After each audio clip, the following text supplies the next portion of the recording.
Since 9/11, terrorism has been in the middle or the top of most people's minds. We have new legislation, new powers, new challenges and problems, and lots of delay at airports. Well, long before 9/11, we had terrorism. We had hijacking, we had kidnapping, we had blowing up of planes, and we may well have had actually more terrorism than we have now. Let's go back to the cruise missile testing in Canada. I filed this report for the RKO radio networks about a terrorist bombing at Litton Systems, which made the guidance elements for the cruise missile.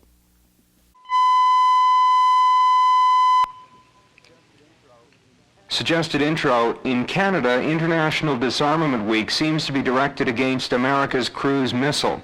As Mike Richards reports, this publicity campaign follows on the heels of a terrorist bombing directed at the cruise. In 3, 2, 1. Full-page newspaper ads say, "Refuse the cruise." They quote Canada's Prime Minister, who called for the banning of test flights for new strategic delivery vehicles at the UN earlier this year. The ads say the cruise is just such a vehicle. Since this movement follows the bombing of Litton Systems, which makes the guidance system for cruise, some people are wondering if that company will be the target of mass protests this week. The ads are sponsored by a consortium of anti-nuclear groups. I'm Mike Richards in Toronto. Question: what events are planned? There'll be a demonstration in Ottawa later this week, but the group to watch is Greenpeace, which may have a big, peaceful protest planned for Litton Systems. Question: will there be more bombing? Well, no one really expects any violence. In fact, the bombing of Litton is a real rarity for Canada. The most exciting thing about the week should be to see if the protests can attract big crowds or unique publicity stunts.